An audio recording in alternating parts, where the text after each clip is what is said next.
What's up, Ocean? You got Matt here, coach of your Montreal Milotics, bringing you our draft analysis for season number 8 of the IBL. Today, I'm going to go over my team and let you guys know why I have the most broken team in the IBL this season. Honestly, no one else's team comes close to how good mine is. I can say that with confidence and with assertiveness, and everything is just so insane.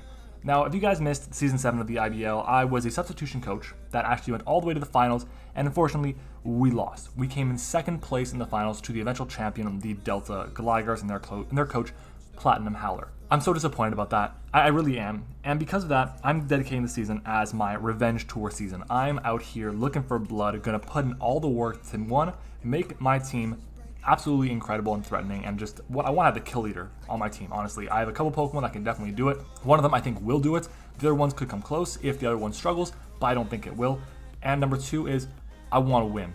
I want to win every game. I want to make good content for you guys, and I want to be the champion when the season is over. I can say that straight up. Like, I'm going to be the champion after the season. Mark my words. Call it. Today is what? Today is I think it's the 16th, if I'm not mistaken. I'm going to be the champion of the IBL season number 8. Now, if you guys have not already, of course, make sure to subscribe to the channel because we are putting out very fun and informative and educational content for Draft League and competitive Pokemon. So if you guys want to learn more about that stuff, get better at this game, make sure to hit the subscribe button. Also, I want to give a huge thank you to everyone because we have just passed 800 subscribers. This is the first video that I'm doing where we have passed this mark, so I want to give you guys a huge thank you for helping me reach this goal. Honestly, I did not think it was going to happen before the end of the year, but it definitely has, and you guys have been absolutely amazing these past 4 or 5 weeks. We have had a huge blow of like 70 plus subscribers on the channel, so thank you guys so much. I really do appreciate it. And of course, I would be remiss if I did not mention it, but I have a Discord server called The Ocean. It's been going on for about 2+ years now, and we have over 200 members in the server. And if you guys have not already, make sure to join the server. It's very fun. We can help learn about competitive Pokemon, interact with me, some really good inspirational people in the community that would really help improve your skill level in this game. And just remember, if you do join, you get out of it what you put into it. But that's enough chit chat for now. Let's go ahead and jump into it. So if you guys are excited, make sure to leave a like on the video, subscribe to the channel if you haven't already, and make sure at the end to comment which Pokemon you think is the absolute best on my team and which one you'd want to use the most. Now, let's go ahead and jump into it. We had the 15th pick out of 16 coaches. That's because we did finish second place overall, and Gmax Pokemon are legal in this draft. And at the same time, not only are they legal, they're able to use any item they want. There are no restrictions on Gmax Pokemon. Like, that's insane. I cannot believe that's a rule, but it is. I'm going to go with it. I'm going to have fun with it because I believe my Gmax Pokemon is probably the best for its tier, and just in general, it's probably one of the 10 best ones. No, one of the 3 best ones in the entire format. Yes, you heard me right. We got the 15th pick, and I'm hoping that the Gmax Pokemon comes down to me because if it doesn't, I'm going ahead and I'm grabbing Gmax Butterfree. Like, that was my backup. But thankfully, it fell to me. And that Gmax Pokemon is Gmax Inteleon. Why Gmax Inteleon? It is a Gmax that's in tier 2, which means I don't lose any points for drafting it. It's Pokemon like Urshifu, the other Urshifu, Cinderace, Rillaboom, Charizard, all those cost Gmax points. But this one doesn't because it's tier 2. I don't know why it's in tier 2. It's the fastest Gmax Pokemon out there, 120 base speed. It hits incredibly hard. Its water moves become a 160 base power attack that, wait, what is it? Oh, have no immunity because it goes through abilities like Water Absorb, which is amazing. And it's got really good coverage options. It's got access to max airstream to boost its speed to +1, meaning even Scarfers. You're gonna have a Scarfer that's faster than base 120, which I can tell you right now, not many people have that. It's fantastic. And on top of it, because I get to hold items, the Crit Inteleon set becomes viable. I'm gonna pair this thing, run Focus Energy, Scope Lens, and just crit everything with Sniper. If I get a crit, it does more damage than any Specs attack. Yes, you heard me right. That is insane right there. I'm definitely going to take that because it's just going to break through so many different teams. No one will have a switch in for this. If I get a Brox, it's done. If I get a Spike, it's done. They will have no answers. Their answer is going to have to be a Focus Sash Pokemon because that is the only way they're going to get around this thing. I'm so excited to use it. It's going to be phenomenal for us. I honestly, guys, this is the one Pokemon I was looking at. Like, I really want to draft this or Gmax Charizard. I got this. I'm just as happy because it's going to be incredible, even though Gmax Charizard, in my opinion, is the best Gmax in the format right now. This thing, ooh boy, it's going to be fantastic. Our next pick is going to end up being one thing that, okay, before I get to this, we had 4 options. 4 options, yes. There was Necrozma, there was Kyurem, there was Como, and there was Aegislash. Aegislash ended up going to the Delta Gligars and Platinum Howler, so we couldn't take that. But I definitely thought the best option for me to take was going to be something like Como, even though I've used Como in the past before. The reason for that is because it gets Climbing Soul in this game, which is insane. Third of your HP, boost up all your stats by one stage, sign me up. Slap a throat spray on that, it gets a +2 special attack. Come on, it's going to be absolutely deadly to deal with. But it destroys so many different types in Inteleon. The ones it struggles with are going to be grass and water types. And what destroys those? Freeze Dry. What gets Freeze Dry? Kyurem does. So we got Kyurem. This thing is phenomenal because one, it's got 130 on both its attacking stats. It's got ridiculous bulk, 125 is freaking amazing. And then it's got 95 speed, which for this meta, it is pretty damn fast. It also can run a sub set very effectively with heavy duty boots. You're not afraid of the stealth rocks you might want to come into. It's a very good assault vest user, it's a very good setup sweeper with Dragon Dance.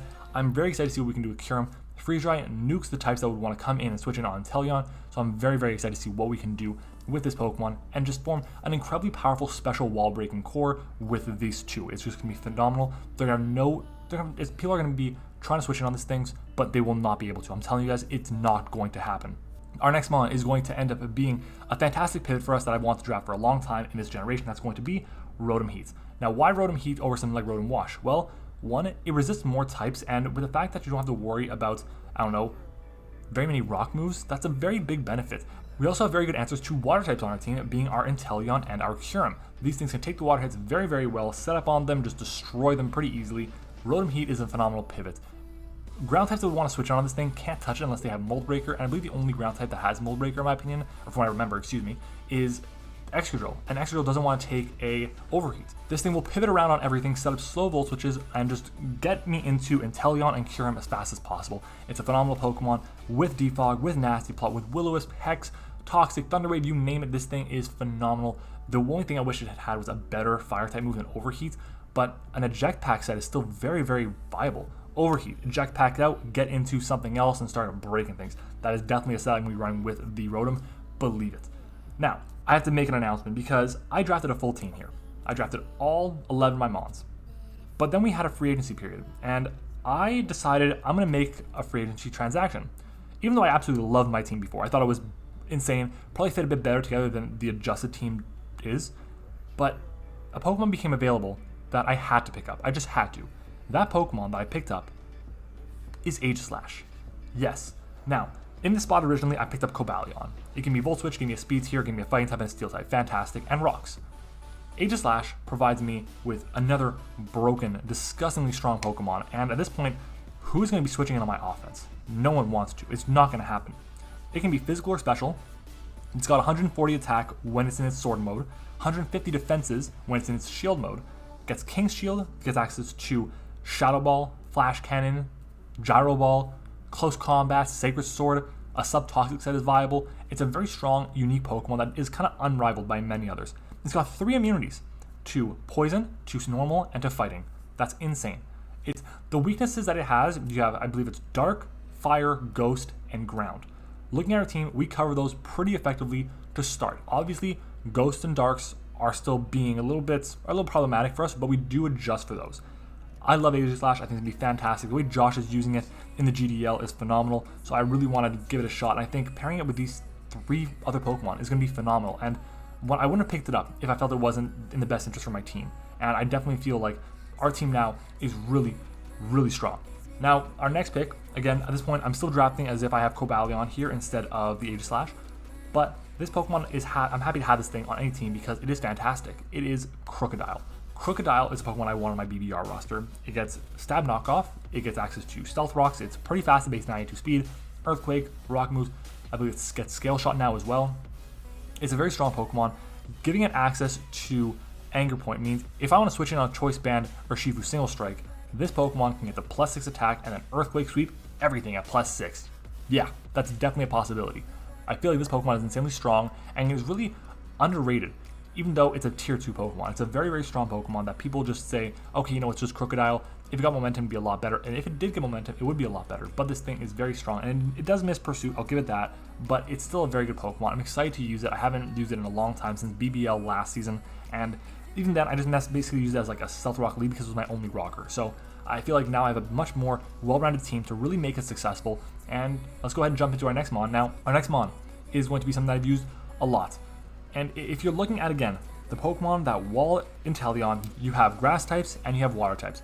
What beats both of those other than Freeze Dry? A grass poison type. Something like Roserade. Yes, Roserade for the third time I am drafting this thing. Look, its speed is fantastic. It gives me spikes, gives me toxic spikes, gives me really good coverage options, Shadow Ball, Dazzling Gleam, you name it, it gets it. It's fantastic. It can be defensive, especially defensive too, and I feel like it's a really good cleric for my team as well. Even though it does not get Wish, it does get Aromatherapy. I think Roserade paired with my roster is very strong. It is a fighting resist, even though it's more especially defensive than physically defensive, and it does help deal with a lot of those problematic Pokemon, and it is another fairy killer for my Kyurem and for my Krookodile.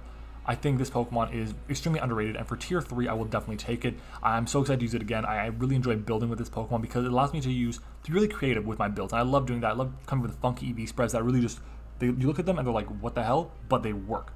So Roserade is here. It's going to be fantastic once again. You guys already know what it does, so I'll move on to our next Pokemon. But our next Pokemon originally was Togekiss. That gave me a fairy type and a flying type. Unfortunately for me, we did have to drop it because we did have not enough points to pick up the Aegislash. So I dropped it, and in favor of that, I ended up picking up Xatu. Now Xatu provides me with U-Turn, Teleport, Wish, Magic Bounce, Defog, gives me access to a really solid setup sweeper with something like Store Power and Cosmic Power. It's very strong. It's another momentum Pokemon with fantastic pivot options like Teleport or U-Turn, and it gives me another ground, or my second ground, immunity. I think Xatu is extremely underrated. I think it's a phenomenal Pokemon. It's got really good speed, ability base 95 as well, and honestly, it can be run very offensively as well. It's got really good coverage options: Psychic, Flying, Fire, Ghost, Fairy. It's got really good options here. I'm excited to give Xatu another shot. I believe pairing it with my sweepers, my offensive Pokemon, like my Aegislash, like my Inteleon, like my Kyurem, this thing's going to be absolutely phenomenal to use. And again, even though I will miss Togekiss because I really was looking forward to using that thing, I think Xatu is going to be a fantastic addition to our team nonetheless. I'm still drafting as if I have the Cobalion and the Togekiss, and my team right now really struggles with rock and fighting combinations. That's pretty common. A lot of fighting types have those combinations, a lot of rock types have those combinations. So instead of grabbing a tier 3 that would be a bit more variety in my typing, I ended up going with Palossand because it resisted both of those types, or was immune to one of them at least. But because I went with Aegislash, I don't need something to really check those because Aegislash already does check those. So I went with something else that was going to be a really strong fighting type. Now, of course, I dropped Palossand for this to make the points work, and that's going to be Machamp.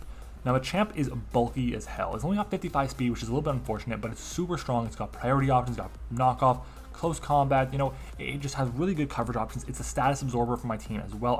Actually our third one, because we have Xatu, we have Machamp, and we have Roserade. So I feel like having this thing with Guts is going to be hitting so hard. No guard dynamic punches, no guard stone edges. Come on, we can just confuse things and create 50-50s that my opponent just may not want to deal with, so they'll just switch out. I feel like Machamp is extremely underrated, and Liv has really shown me the light with this thing because I feel like having it on our team will really create a lot for us. It's slower than I'd like. I'd like a faster Pokemon to cover a specific speed tier I'm going to get into later, but at the end of the day, Machamp is very solid. I'm excited to use it, and I'm hoping that it can put in a lot of work for us. Now, our next mon, I really want to use this thing. I kind of built the rest of my, the later half of my draft around grabbing this because I really want to give it a try. And that's going to be Cinccino.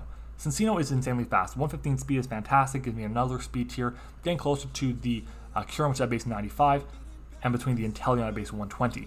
This thing gets U-Turn, it gets Bullet Seed, Rock Blast, Tail Slap, and basically can allow me to hit 5 times of those attacks with skilling. If I slap a Choice Band on it, it's going to be doing tons of damage. If I slap a King's Rock on it, because it's so fast, and because it has 5 tries, it's going to flinch my opponent down. It's crazy how good this thing is. It's a tier 4 Pokemon because it's very one-dimensional, but at the end of the day, its one-dimensionalness is still so good. It's so scary, so strong, and I'm hoping you guys can see why I picked this thing because I'm going to try and show and make this thing one of the scariest Pokemon for my opponent to prep for. Our second to last mon originally was the Duosion. In tier 5, that's a phenomenal pick. It gives me a really good option for Trick Room, really good Psychic type, but I had to drop that because I ended up going with the Xatu, and I don't have a Fairy type right now because I had to drop Togekiss. Meaning, instead of going with Duosion, instead of going with Togekiss, I ended up going with Clefairy. Clefairy in tier 5 is interesting because it's very, very bulky. It's a very strong Pokemon in that regard. Obviously, you need to have a Violet on it, but when you have Magic Guard, it can't be toxic, it can't be burnt, or well, it can be, but it's not going to matter because you're not taking any residual damage. Giving it Wish, Teleport, Soft Boil, Moonblast. There's so many different options for this thing. It's a knockoff user as well. Basically, having this Pokemon around is going to allow me to get in Pokemon like my Kyurem, my Aegislash, and my Inteleon a lot easier. And I definitely feel like having Clefairy there to support the team is going to be very useful. It is another rocker as well, so now we have 2 rockers, being our Krookodile and our Clefairy. I definitely wanted more. Originally I had more, but Clefairy and Krookodile will have to do. And I'm honestly, we have spikes at least, which is good. We have Magic Bounce, so my opponent will have to 50-50 with Xatu, so we don't always have to run rocks on it, but I definitely feel like this Pokemon is going to be very, very solid for us, and it will provide so much utility for the team, and I'm excited to give it a shot because I haven't done that. I've used Clefable in the past before, and I've loved it. It's been one of my favorite Pokemon to use. Clefairy is just little baby Clef, so we're going to go ahead and give it a shot. Now our final Pokemon, you know it, you guys love it. I'm not going to waste any time. It is going to be Basculin. Basculin is fantastic. In Tier 5, it should not be here. Giving it priority with Aqua Jet, fantastic. Flip Turn, fantastic. Liquidation or Waterfall, amazing. And you give it adaptability on top of that, come on. It can be special, it can be physical, it's got really decent coverage options. I definitely feel like Basculin is extremely underrated. Provides the team with a lot of utility here, a lot more priority because we do have at this point, well, keep in mind, before this, I had kept the Basculin, so I didn't have much priority, but I have a lot more now with the Shadow Sneak on the Aegislash and the Bullet Punch on the Machamp. I definitely feel like this thing is going to be very, very useful for us to deal with a lot of faster threats, a lot of faster fire types, maybe around a Scarf or something. So I definitely feel like this Pokemon will allow us to really, I guess, make the most out of it. People are going to want to switch out of this thing and go into something like, I don't know, a grass type to check it. In comes Kyurem. In comes Roserade. In comes Rotom Heat. Come on. I'm so excited to give it a shot. This is our team for the IBL season number 8. If you guys are excited for this season of the IBL, make sure to smash the like button. Of course, subscribe to the channel, guys, if you have not already. We are now aiming for our goal. Our end of the year goal is going to be 1,000 subscribers. I know we can get there, but I'm going to need your help to do it. So if you guys haven't already, make sure to share the video as well. Let people know. If you guys know anyone in the community who's looking for this kind of good, informative Pokemon content, make sure to let them know where to find me. I'm happy to welcome absolutely anyone to the ocean. So thank you guys for watching. I hope you enjoyed it, and I'll see you all next time.